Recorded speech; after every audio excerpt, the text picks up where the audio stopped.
AI 번역 회의 녹음 정도로 만족하면 안 되는 것도 느끼고 있을 것 같아요. AI가 내 직업을 대체할지도 몰라. 대체되지 않으려고 AI를 더 열심히 써. 한국이 미국보다 2배 이상 사용률이 높은데 혐오를 더 느끼는데 왜 안 쓰는 애들보다 한국 사회를 보고 앞줄이 서 있는 극장 같다. 앞줄이 서면 다 설 수밖에 없죠.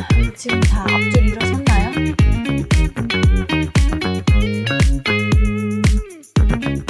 요즘에 AI가 난리잖아요. 난리죠. 뭐 AI 날린 거는 원래 아는데 지금 보니까 사람들 마음속에 이거 나만 뒤처진 거 아니야? 이런 FOMO, Fear of Missing Out 점점 커지고 있는 것 같더라고요. 아무래도 툴들도 많아지고 눈 깜짝하면 그냥 더 발전해 있고 이러니까 남들은 다 이것도 쓰고 저것도 쓰고 막 이러고 있는데 나만 지금 GPT만 쓰나? 그러니까 이미 안 쓰고 있는 것도 아닌데도 그런 마음을 느끼는 분들이 점점 더 많아지는 것 같아요. 맞아요. 그래서 오늘은 이 주제로 한번 2030 그리고 직장인들이 어떻게 AI에 대해서 생각하는지 같이 얘기해 보려고 하는데요. 영미권에서는 신조어가 있더라고요. AI FOMO 말고도. 뭐요? AI FOMO가 있고 그다음에 AI FOBO.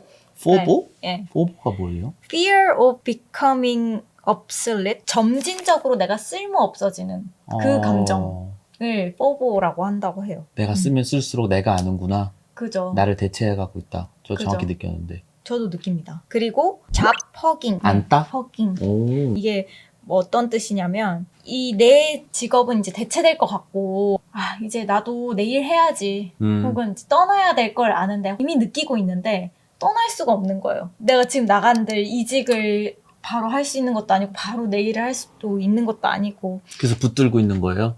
네, 그래서 직장을 떠나지 못하고 붙들고 있게 되니까 오히려 이 업무를 위해서 AI 툴을 배우고 계속 공부해야 되는 게 제2의 업무가 되고 이게 더 스트레스가 되는 상황을 잡허깅이라고 한다고 해요. 재밌는데? 그죠? 재밌는데 좀 슬프네요. 모두가 느끼는 감정 아닐까요? 지금 이 시대에 가장 좀 잘 대변하는 그런 키워드들이라고 생각해요. 그리고 약간 순서도 있다고 생각이 드는 게 AI 폼으로 시작했어. 뭐 요즘에 이런 툴도 저런 툴도 이것도 써봐야 되나? 저것도 써봐야 되나? 남들은 저거 다 쓰는 것 같은데 나도 써봐야지 이런 조금 나름 그 좀 긍정적인 밝은 미래를 살짝 상정할 수 있는 그런 전제가 깔려있다고 생각하는데 그러다가 이제 포보가 찾아오는 거죠. 내가 툴을 많이 쓰는 게 그걸로 해결될 게 아니구나 를 느끼게 되면서 이 잡허깅의 상태까지 가게 되지 않나. 조직원의 입장에서는 누군가한테는 이게 자기 개발이고 엄청난 성장일 수 있지만 AI 툴을 배우는 게 누군가한테는 그냥 굉장히 좀 귀찮은 일이고 하기 싫은 일일 수 있단 말이에요. 그런데 사실 조직 입장에서는 얘가 이걸 배워서 빨리 생산성을 높여야지 조직 입장에서는 좋은 거니까 뭐 조직이 당연히 교육해주고 막 이런다면 또 다른 얘기겠지만 보통은 개인이 이제 막 알아서 배우고 업무 외 시간에 막 이러다 보니까 어떻게 보면 조직이 떠넘긴 어떤 교육에 대한 비용 이렇게 생각하시는 분도 있는 것 같아요. 너가 너 시간과 자원을 써서 알아서 배우지 않으면 너 나가게 될 수도 있어. 네가 뒤처지는 건데 뭐 강요하지 않았어? 너도 네 업무 효율 높이고 싶잖아. 그럼 네가 알아서 배워야지. 그리고 그 안에는 이제 포모도 있는 거죠. 뭐 안 하는 분은 안 하겠지만 내 옆 동기는 그거 혼자 배워가지고 미드저니 뭐 어쩌고 배워가지고 보고서랑 콘텐츠도 알아서 다 만든다는데 나는 또 외주사 알아봐야 되고 막 이럴 수 있잖아요. 그러니까 어쩔 수 없이 떠밀려서 배우게 된다는 거예요. 패러다임이 완전히 바뀌었어요. 옛날에는 뭔가 신기술이 나오거나 제어의 분야에선 그때 많은 그런 데이터 시각화 툴 뭐 이런 거 있어, 이런 거 배우면 좋아, 이런 것들이 있었는데 지금 생각하면은 그거 배우면은 좀 더 이쁜 거를 할 수 있긴 한데 필요 없었거든요. 맞아. 근데 지금은 진짜 뭘 안 배우면은 너무 명백히 뒤처지기 때문에 개인이 비용을 쓰고서라도 배우지 않으면 안 되는 그런 상황이 좀 된 게 좀 아쉽네요. 포보는 적어도 실용적으로 내가 뭔가를 해보면서 내가 체감하는 건데 포모는 좀 실체 없는 거랑 싸우는 심리 상태라고 생각하거든요. 끝도 없는 거예요, 사실은. 그 포모를 느끼면은 사실 AI뿐만 아니라 어디서든 느끼는 거라서 나만 차 없어, 나만 집 없어. 그래서 포모 자체를 이제 많이 거기에 취약하신 분들은 AI랑 관련이 없이 취약하신 거라서 포모가 좀 더 위험하다고 생각을 하고 저는 포보는 자존감이 깎이는 상황이라고 생각해요. 일에 있어서 업무에 있어서의 자아만 있는 건 아니겠지만 한국인의 대부분의 사람들이 이제 직장 다니면서 내가 내 일을 잘하고 있는가? 내가 내 밥벌이 잘하고 있는가? 뭐 이런 것도 굉장히 자아의 중요한 축 중에 하나거든요. 그렇죠. 근데 거기서 무능함을 스스로에게 느낀다는 거 저는 조금 치명적인 것 같아요. 그러니까 정신건강적으로 굉장히 힘든 분들이 많이 나타나지 않을까 앞으로. 예전에는 내가 일 하나 딱 했으면 오늘은 90점짜리 일을 했다. 노트북 딱 덮고 잘 수 있었는데 지금은 이걸 하면 할수록 뭔가 그 찾아오는 위협감이 있으니까 더 그럴 것 같아요. 이번에 이 자료 조사를 하면서 진짜 한국에서 특히 이 AI 포모에 대한 마음이 굉장히 사람들이 많이 크구나라는 생각이 들었는데 약간 기시감이 드는 거예요. 이거 옛날에 봤는데 코로나 때 주식붐 때 있었죠? 아니면 주식 이후에 야, 너 코인 아직도 안 하냐? 이것도 있었고요. 우리 이전에 컨텐츠로 다뤘던 30살에 1억이 없어? 그리고 그 더 예전으로 가면 30대인데 뭐 결혼 안 했어? 자가 없어? 차 없어? 다 공통적으로 뭐가 있냐면 평균이라는 지옥에 빠진 것 같거든요.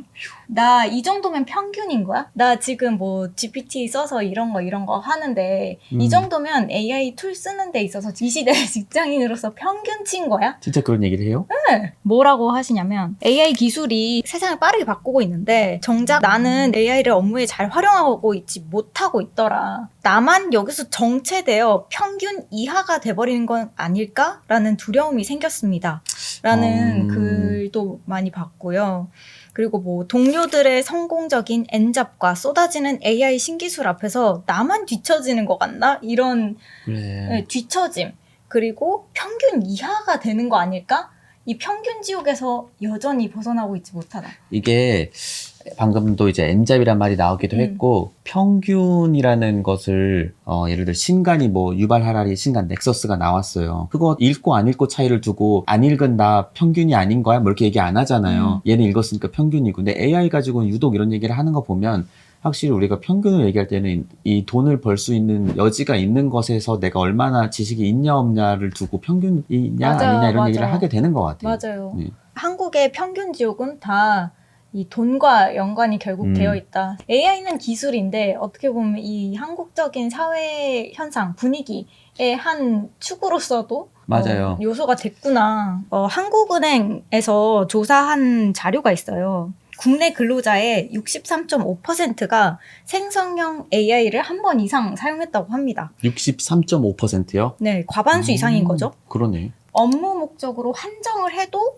51.8% 이상을 썼다고 해요. 그리고 또 재밌는 게 미국 데이터랑 비교를 했을 때 한국이 아까 51.8% 업무용에서 미국은 26.5%예요. 2배 이상 차이가 나는 거예요. 한국이 업무용으로 AI를 쓰는 게 훨씬 미국보다 더 많다라는 게 되겠죠. 한국이 미국보다 2배 이상 사용률이 높은데 포모를 더 느끼는 게 좀 신기한 거예요. 이미 더 쓰고 있는데 왜 안 쓰는 애들보다 더 이런 불안감을 느끼는 거지? 그래서 한국 사회를 보고 앞줄이 서 있는 극장 같다고 앞줄이 서면 다 설 수밖에 없잖아요. 그런 얘기 하는 것처럼 그냥 기본적인 그런 토양 위에 AI가 찾아와서 그 AI의 포모가 상대적으로 더 클 수밖에 없다고 생각은 해요. 인터넷이 처음에 도입됐을 때 한국에 그리고 이게 상용화 되기까지 비교했을 때 8배 차이가 나요. AI 도입해서 상용화되는 시간이 더 빨랐다는 거예요. 8배나 더 인터넷보다? 네, 훨씬 빨랐다고 합니다. 이 한국에서 왜 유난히 이런 상용화가 이렇게 더 빨랐다고 생각하세요? 첫 번째, 유행에 민감한 민족이다. 뭐 이런 얘기도 당연히 있었고, 두 번째로는 AI로 돈을 벌 수 있어? 라는 게 알려지니까 사람들이 그런 목적이면 유입이 빠르잖아요. 그래서 보급이, 이런 유입이 엄청 빨랐다는 얘기 들어본 적이 있어요. 한국 사람들이, 저희가 직장인이 좀 많잖아요. 직장인이 엔잡에 대한 그런 얘기들 옛날부터 많이 했잖아요. 파이어족이니 파이프라인 몇 개니 했는데 AI 딱 오니까 이번에 진짜 할 수 있지 않을까? 하고 많은 사람들이 거기서 시도도 하기도 했고 AI 뭐 월에 2, 3만 원인데 나도 이건 부업을 몇 개 해볼까? 펼쳐볼까? 그런 생각으로 많이 하시지 않았을까 해요. 근데 동시에 저는 그런 생각도 들었던 것 같은 게 남들은 막 아니면 광고에서 뭐 월 2만 원으로 뭐 새로운 부업을 뭐 어떻게 해서 얼마를 벌었습니다. 혹은 내지는 너 아직도 이런 거 안 써? 막 이런 뭔가 사회적인 분위기가 많이 조성되어 있잖아요. 그러니까 더 뭘 해야 하는 건가? 안 하는 게 이상한 건가? 근데 뭘 먼저 이제 선택해서 해야 될지도 잘 모르겠고 맞아. 복잡한 그런 마음이 드는 것 같아요. 네, 그쵸. 지금 남들은 다 AI로 돈 버는데 확실히 그런 거 있죠. 나만 안 벌고 있는 건가? 확실히 그런 거 있죠. 정확히 주식도 주식 한창 이제 20년도 이제 21년도 이때 이제 한창 주식 붐 엄청 크게 왔을 때 그때 제가 주식을 그 전에 이제 계좌도 없이 살다가 만든 계기가 뭐냐면 친구가 와서 너 안 하면은 벼락거지 된다 하는 거예요. 그래서 뭔 소리지? 재밌는 표현이긴 한데 이해가 직관적으로 안 됐었는데 설명을 하는데 남들 다 해서 지금은 넣으면은 자산이 커지는 그런 시대인데 너가 안 하고 있으면 넌 상대적으로 가난해지는 맞아. 거야. 근데 이게 정확히 포모잖아요. 아 해야지. 여는 게 뭐 비용이 드는 것도 아니고 뭐 적금 드는 돈 거기다 넣지 뭐 이런 심리로 이제 시작하게 되는 건데 AI도 마찬가지인 것 같아요. AI가 좀 특수성이 좀 더 있는 게 빅데이터도 막 이렇게 떴었고 맞아. 메타버스도 이렇게 떴었고 맞아. 했는데 그거는 사실은 개개인이 모두가 참여할 수도 없었거니와 뭐 빅데이터를 하면은 내가 데이터 분석을 할 줄 알면 돈을 벌어? 라고 하기에는 조직 안에서 해야 그냥 월급 받는 거였지 뭐 그걸로 내가 뭐런 부가적인 수익 창출이 막 되게 쉽고 뭐 이런 얘기가 없었거든요. 메타버스는 그런 얘기가 있기는 했는데 메타버스라는 것이 그냥 사라졌었고 근데 AI는 확실히 그 수익성이 있잖아요. 실제로 내가 뭔가 프롬프트를 넣으면은 실제로 그 생성을 해낸 산출물이 있으니까 더더욱 이런 담론이 더 훨씬 큰 것 같아요. 뭐 예를 들어서 그런 김햄찌 같은 채널. 그쵸. 그 김햄찌 채널이 맞아, AI 툴 써서 만든 어떤 컨텐츠 너무 많지만 그걸로 광고도 받고 어떠한 브랜드 같이 하나를 만들었다는 그런 예시에서는 굉장히 선두주자. 그쵸. 새로운 장르를 좀 봤는데 이게 AI로 우리가 모두가 꿈꾸는 거잖아요. 나 개인 노출 안 했는데 맞아. 뭔가 사람이 보기에 딸깍했는데 돈 벌어? 미쳤어. 처음 그 장르를 이제 보여주신 거죠. 맞아요. 그 빅데이터라든지 그 전에 있었던 기술들은 사실 대중하고 거리감이 지금 생각하면 굉장히 멀었어요. 맞아. 그래서 빅데이터를 배워야 돼? 빅데이터가 뭔데? 이런 얘기들이 그때는 다 모두가 어디 뭐 뉴스에서 들어서 알고 있긴 했는데 AI처럼 가입해서 쓸 수 있고 그런 기술의 형태가 아니었죠. 그래서 더 이 포모가 더 심하다고 느끼는 게 진짜로 보이니까 이게 나 그 관련주 들어가서 그 몇 배 뛰었다니까가 아니라 그걸로 산출물을 내서 서비스를 팔거나 콘텐츠를 팔거나 뭔가를 하는 사람들이 진짜로 있으니까 그거에 대해서 더 포모를 느끼는 것 같아요. 뭔가 주식처럼 나중을 보고 뭔가를 기약하는 게 아니니까 그게 이 AI 포모를 더 심화시키는 거 아닌가라는 생각이 듭니다.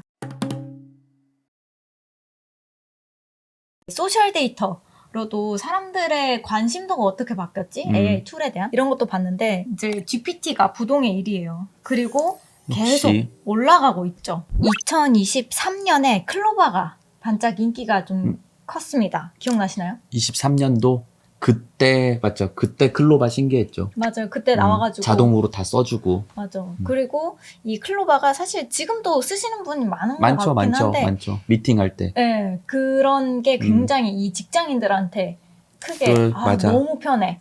이거 그냥 녹음 켜놓고 바로 이렇게 정리해주고 너무 좋아. 미팅 안 듣고. 네.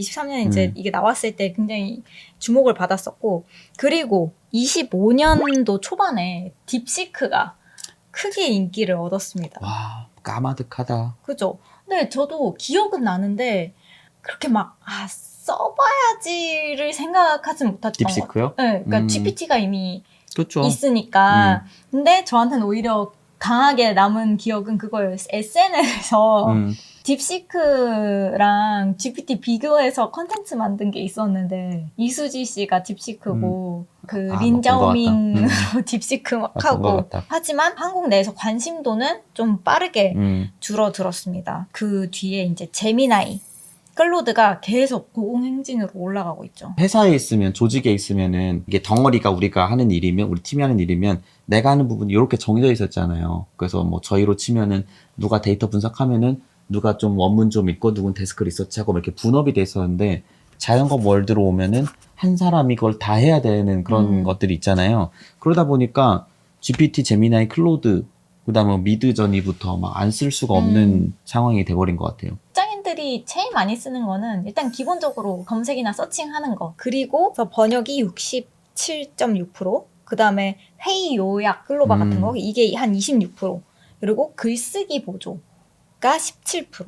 직장인들은 AI한테 뭘 기대하고 있는 걸까라는 생각이 들더라고요. 가장 그냥 회사 내에서 귀찮은 일들 시키는 게 AI의 효용인가? 24년, 25년, 그래 25년 정도까지만 해도 이 정도만 해도 내 업무 너무 수월해졌고 AI 덕에 내 삶 편한데? 였는데 지금은 날이 가면 갈수록 나 이것만 써서 살아도 될까? 난 심정이 안 들 수가 없는 게 예전에는 사실은 정말로 GPT 처음 나왔을 때만 해도 돈 벌 수 있다라고 해도 실제로 누가 버는데 어떻게 버는데 그걸 통해서 버는 기업이 실제로 많이 없었다는 얘기도 봤거든요. 맞아. 사실은 AI로 돈 버는 회사 많지 않다. 다 노력을 하는 중인 거죠. 근데 지금은 저희 아까 말했던 김엠지 사례도 있고 너무 많이 그냥 눈에 보이잖아요. 그다음 우리 옆에 있는 사람들만 봐도 효율이 엄청나고 특히 막 개발자였던 분은 회사 개발 업무는 클로드랑 같이 하면서 오전에 그냥 끝내버리고 오후부터는 계속 개인 프로젝트 하고 저녁 가서는 또 막 새로운 뭐 엔잡으로 뭐 만들면서 막 수입 파이프라인 여러 개 두니까 내가 AI 번역과 회의 녹음 정도로 만족하면 안 되는 것은 사실 모두가 느끼고 있을 것 같아요. 그러니까 이 포모라는 얘기로 다시 모이게 되는 거고 문제는 옆에 있는 사람이 역시 돈을 벌고 있다라는 사실인 거예요. 얘가 돈을 벌지 않고 뭐 다른 AI로 재밌는 거 혼자 많이 하고 혼자 그림 열심히 그리면서 놀고 있어요. 그러면은 포모를 안 느낄 거거든요. 왜냐면 내 취미가 그림이 아닌 곳서야 그렇지 않을 텐데 이제 그걸로 수익이 발생하고 하는 것이 아무래도 상대적으로 이 포모를 많이 느끼게 하지 않나 이런 생각이 좀 들어요. 그래서 이런 불안 있다는 건 확실히 알겠는데 이게 어디서 이 불안이 증폭되는 걸까 더 그런 걸 한번 같이 얘기해 보려고 하는데 일단 첫 번째로 그게 있죠. AI가 내 직업을 대체할 거다라는 막연한 두려움. 실제로 대체하는 많죠, 직종도 요즘. 있고 진짜 많죠. 그래서 실제로 직장인의 42%가 AI가 내 일자리를 위협한다라고 느낀대요. 아, 그래 AI가 내 직업을 대체할지도 몰라 라는 불안감을 느껴서 대체되지 않으려고 AI를 더 열심히 써야겠다라고 생각을 한다는 거예요. 기이하네요. 내가 대체되지 않기 위해 AI를 잘 써야 한다라는 게 새로운 직장 스트레스로 들어오고 있다고 합니다. 그럴 것 같아요. 작년만 해도 내 직업이 이거면은 내가 다른 거를 사실 돌아볼 필요가 없었거든요. 근데 지금은 AI 때문에 같은 직업 내에서도 얘가 원래는 그냥 데이터 분석가였는데 팀장님 제가 미드저니로 컨텐츠도 만들게요. 제가 기획도 할게요. 이런 애가 나타나면은 나도 시간 내서 미드저니 배우고 막 LLM 쓰는 것 좀 해보고 막 이러지 않으면은 일단은 얘한테 대체되잖아요. 옆에 있는 애한테. 그러니까 자꾸 이런 AI가 쫓아오고 내 일자리를 뺏고 이런 것에 대해서 좀 압박감을 느낄 수밖에 없죠. 실제로 회사에 AI를 도입했을 때 그리고 직장인들이 각자 AI를 썼을 때 엄청난 혁신이고 효율이 있을 것이다 라고 모두가 말하지만 그런 연구 결과도 있어요. AI로 아끼는 시간 주당 1.5시간밖에 안 된다. 왜 그러냐면 업무 시간이 원래 하던 일이 단축된 건 맞아요. 근데 그만큼 다른 업무가 부과된다고 해요. 그래서 동시에 어떤 연구 결과에는 그런 얘기도 합니다. 64% 이상이 AI 때문에 일이 더 늘었다라고 한대요. 그렇겠다. 네. 이게 왜냐면 AI로 너무 효율이 높아졌기 때문에 한 사람이 할 수 있는 일의 범위가 더 넓어진 거잖아요. 맞아요. 그래서 이 사람한테 더 많은 일을 조직이 기대하는 거예요. 더 그러니까 많은 성과를. 결국에는 사실은 AI 때문에인데 AI 때문에 내 옆에 있는 애가 잘하게 되니까 내가 배울 수밖에 없는 상황이 조성되는 것 같아요. 그래서 뭐 이것도 옛날 말인데 벌써 AI가 네 직업을 뺏는 게 아니라 AI 쓰는 애가 네 직업을 뺏는 거야. 뭐 이런 얘기 있었잖아요. 딱 그 얘기 같아요. 맞아요. 내가 AI를 할 수밖에 없는 게 AI가 많이 는 거는 그건 그거고 이거를 다 건드리는 애가 내 옆에 있으면은 나도 배울 수밖에 없는 것 같아. 지금 다 앞줄 일어섰나요? 극장 앞에 아무것도 안 보여. 어벤져스 너무 보고 싶은데 자막 다 가린 상황. 영어 배워야겠네 그러면. 배울 수밖에 없는. AI가 일을 줄여준다는 건 아직 지금 과도기인 이 시기에는 거짓말 아닐까? 그러면? AI가 내 일을 줄여줘요. 확실히 줄여줘요. 내가 데이터 분석하면은 데이터 분석한 시간 엄청 줄었잖아요. 근데 우리 고용주 입장에서는 얘가 원래 하루 9 to 6로 하던 일을 9 to 12에 끝내면은 그 외 시간에 대한 월급 일은 해야 될 거 아니에요. 그럼 다른 일을 계속 주게 되는 거고, 우리도 마찬가지로 계속 얘기했던 포인트지만, 배워서 하지 않으면은 내가 그런 성실함을 증명하지 못하면은 회사를 나가야 될 수도 있으니까 일을 더 많이 할 수밖에 없는 구조 같아요. 아, 그리고 옛날에는 AI 이런 거 막 있기 전에는 그런 밈 같은 거 많았잖아요. 직장인 짤 밈 중에 일부러 천천히 해라. 너가 빨리 하면 빨리 할 수 있는 거 알아. 근데 네가 그렇게 함으로써 주변 사람이 피해본다.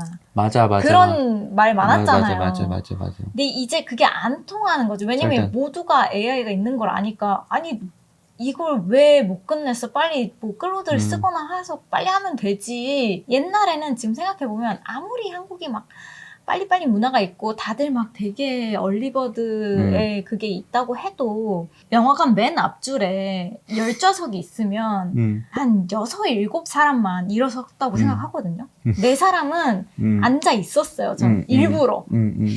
이렇게 하고 막 앉아 있었다고 생각해요. 근데 이제 그럴 수가 없는 거예요. 없어. 옆에서 막 일어나라고 막 이렇게 되는 거예요. 그리고 뒤에서도 빨리 일어나세요. 그래 제가 일어나죠. 막 이러고 있는 느낌인 무서워. 거예요. 압박이 계속 심해지는 거잖아요. 앞에 그러니까 일어났기 때문에 뒷사람도 일어나야 되는 거고 이제는 뒤에서도 좀 앞에 일어나세요 라고 하고 있는 이 옆, 뒤, 앞에서의 압박이 다 들어오는 상황이니까 버틸 수가 없잖아요.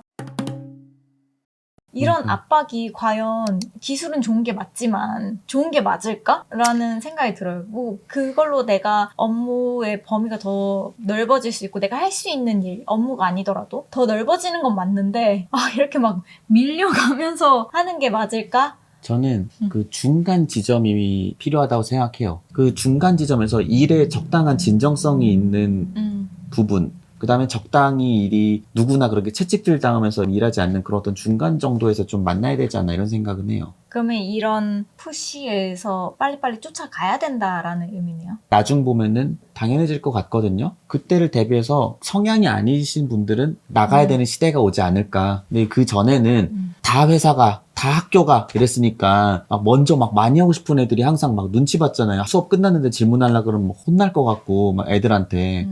그런 애들만 남아서 회사를 다니는 게 좀 고용주 입장에서는 만족하지 않을까 이런 생각이죠. 그럼 나머지 사람들은 어떻게 해요? 제가 그 나머지 사람이요 적응을 좀 해야 되지 않을까. 이렇게 인생의 처음이자 호플리 마지막으로 진지한 고민을 좀 해봐야 되지 않나요? 나 뭐 하고 살 수 있을까? 근데 어디 취직해서 그냥 쭉 가는 그런 인생은 제가 봤을 때 이제 존재하지 않을 것 같아요. 취직하면 그냥 평생 직장 다니고 은퇴하면 돈 퇴직금 이만큼 주고 그걸로 뭐 하고 이런 삶은 많이 끝난 것 같고 그냥 자기 일을 어쩔 수 없이 좀 해야 되지 않을까 이런 생각이 들어요. 제가 요즘 그 느끼는 거는 시대 변화가 오면 범죄가 아닌 선에서야 그냥 빨리 적응을 좀 하자라는 저는 생각은 있어요. 옛날에 뭐 엑셀 나왔을 때 엑셀 뭐 부장님이 못 믿어가지고 계산기로 다 두드려도 그 부장님들 그 말로를 알다시피 다 나가시게 되고 그러니까 적응을 해야 되는 부분이 있잖아요. 뭔가 신기술이 오거나 했을 때 그다음에 막 저도 이제 어떤 거는 막 요즘 애들은 특이하나 이런 부분들이 있는데 그 틱톡을 봤을 때 막 그런 느낌 있잖아요. 이게 뭐가 재밌는 거야 막 이런 것들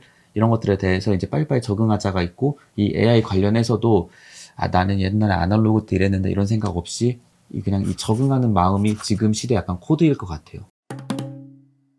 오히려 AI 툴을 많이 쓰는 사람들이 본인을 생산적이지 않다라고 느낀다고 더 많이 씀에도 불구하고. 근데 왜 그럴까에 대해서 어떤 아티클에 그런 말이 있었어요. 옛날엔 오히려 회의 기록 요약하기, 부장님 뭐 스케줄링 확인하기 막 이런 짜잘구리한 지금은 GPT나 다른 AI 툴들이 그냥 기본적으로 너무 쉽게 해주는 그런 태스크들 있죠. 이런 게 직장인한테 어느 정도 작은 성취감을 줬다라는 거예요. 그래서 그러네요. 이게 하나의 체크박스처럼 오케이 회의 기록 요약했어. 오케이 체크. 부장님 스케줄링 한번 확인했어. 체크. 이걸 할 수 없게 된 거예요. 그러니까 그 업무를 하는 게 핵심이 아니라 내가 했음을 체크하는 게 사실 핵심인데 그리고 내가 이제 퇴근할 때쯤 아, 그래, 오늘 할 거 다 했네. 이런 마음, 효용감. 아, 나 다 했다. 이런 게 이제 사라졌다는 거죠. 그래서 이런 생산성, 나의 업무에 있어서 생산성을 되게 더 이제 낮게 느낀다. 일에서 나만 느꼈던 어떤 작은 부분에서 오는 네. 성취감들을 못 느낀다. 그죠. 다 해주니까. 내가 한 게 아니라. 확실히 우리가 이 일을 해왔던 방식, 이 일은 이런 것이야라고 생각했던 모든 거를 좀 다시 생각해 보긴 해야 될 것 같아요. 안 그러면 너무 맞아요. 상처 많이 받을 것 같아요. 맞아요. 이제는 일을 잘한다라는 기준이 더 많이 바뀔 것 같은 게 옛날에, 진짜 옛날에는 그런 거 있었던 것 같아요. 만약에 누가 엑셀로 정리를 너무 잘했어. 깔끔하게. 야, 너 일 잘한다. 그러니까. 아니면 누가 PPT 디자인을 너무 예쁘게 이렇게 깔끔하게 탁탁탁탁 해. 야, 너 일 잘한다. 이랬단 말이에요. 근데 이제는 뭐 그걸 뭐 굳이 네가 손으로 하고 있어? 그 오히려 이제는 그렇게 하면은 옛날 무한상사의 정준하 씨가 자로 이렇게 예쁘게 그리는 그런 꼴이 돼버린 거예요. 맞아요. 잘하긴 하는데 잘하는 하지 마 그냥 뭐 그냥 굳이. 클로드한테 던져.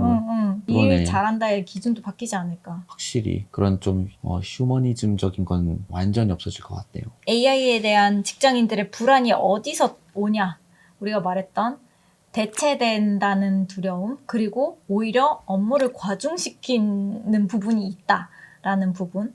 그리고 이것과 연관해서 세 번째가 AI 툴이 불안감을 조장하는 게 아니라 AI 툴을 쓰라고 지시한 조직이 리더가 불안감을 키우는 거다. 개인의 불안감을.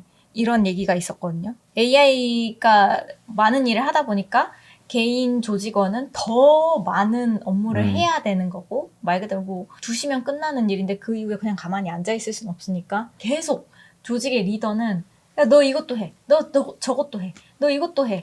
그러니까 이거는 어떤 아티클에서는 이거는 리더십의 실패다. 그래서 결국에는 AI 툴 자체가 직장인 개인에게 어떤 불안감을 조장하는 게 아니라 그렇게 만들게끔 의사결정권자가 네, 그런 경향이 더 크다. 그러게요. 네. 모두가 그렇겠지만 의사결정권자가 AI의 업무 방식에 대해서 제대로 알아야 구성원들이 지치지 않게끔 일을 잘 하겠네요. 그죠. 그래서 사실 여러 가지 툴들 써보신 분들은 아마 아시겠지만 처음 세팅이 오래 걸리는 거잖아요. 사실 그 이후에 계속 이제 만약에 같은 뭔가 그렇죠. 포맷의 보통. 업무라면 금방금방 이렇게 보통 되니까 그렇죠. 이 구조를 정확하게 파악하고 이제 시간 배분 혹은 업무 배분을 할 수 있어야 된다. 오히려 위에서는 맞습니다. 그런 능력이 더 요구된다라고 하더라고요.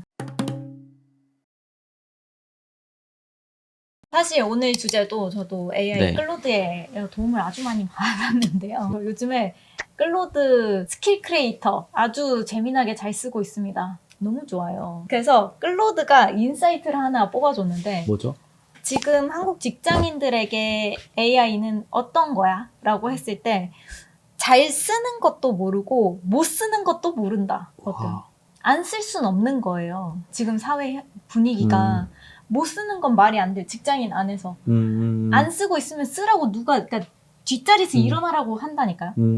근데 그렇게 해서 아까 본 이렇게 번역이라던가 회의록 정리할 이것까지 오케이 했어. 그 이상 잘 쓰는 법 몰라. 사실 그 조사 결과를 보면은 AI를 정말 능숙하게 쓰는 사람은 실제로 5%밖에 안 된다라는 거예요. 능숙한 사람이? 네. 그러니까 쓰는 사람은 다행인데? 70%지만 번역, 뭐 회의록, 요약, 뭐 이런 기본적인 거 이상으로 잘 쓰는 사람은 5%밖에 안 된다는 거예요.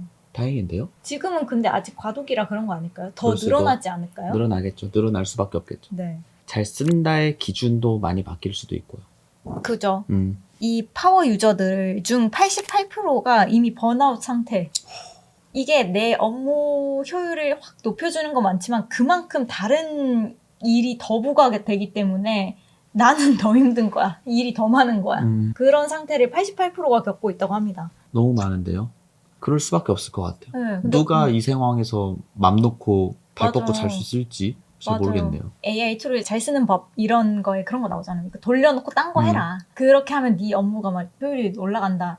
맞는 말이기도 한데 이걸 계속 기다리고 또 그 시간 동안 내가 그렇다고 딴 거를 대단히 막 사실 그거 보고 기다리고 있는 시간이 무시 못해요. 더 많은 일을 짧은 시간에 하는 건 맞지만 피로도는 굉장히 더 올라갔다. 그래서 저희 같이 일하시는 분들도 네. 클로드 코워크 많이 쓰시는 분들은 타타타타탁 하고서는 코워크한테 딱 일 막 탁 맡기고 와 이제 쉬자 하면은 뭐 밥 먹다가도 클로드 코워크 다 돌았으면 다른 일 맞아. 바로바로 시켜야 되니까 또 밥 먹다 일어나서 코워크한테 일 시키고 그러니까 얘한테 이제 우리 모두 한 명 한 명이 좀 고용주 마인드가 돼가지고 얘가 쉬고 있는 걸 못 보니까 되려 내가 일을 많이 하게 되는 맞아. 그런 걸 이제 많이 봤죠. 오히려 AI 툴을 쓰면서 쉬는 방법은 또 따로 있을 것 같단 말이죠. 그렇죠. 네, 그런 게 또 산업이 커지지 않을까. 네, 그런 생각이 들었습니다. 많은 글로벌 조사에서도 나오는 게 오히려 AI를 잘 쓰는 사람들이 더 불안도가 높다라는 거예요. 내 일이 대체될지도 몰라에 대한 두려움 혹은 나 그렇게 내 업무의 생산성이 나 그렇게 안 높은 것 같아. 더 높일 수 있을 것 같은데 뭐 이런 그런 불안감이 오히려 AI를 많이 쓰는 사람들이 더 높게 나타난다는 거예요. 오히려 안 쓰는 사람들은 그런 불안도가 낮아요. 그래서 이 AI 기술, 툴, 다양한 툴들이 우리 삶에 혁신을 주고 일이라는 거, 인간이 하는 일, 업무 이런 거에 굉장히 큰 패러다임 전환을 가져다 주긴 했지만 동시에 새로운 뭔가 국면 이런 휴식이라든지 이런 국면선 굉장히 새로운 문제 제기를 한 것 같거든요. 그러네요. 네. AI로 인한 멘탈 헬스 이슈가 좀 커질 수도 있겠는데요.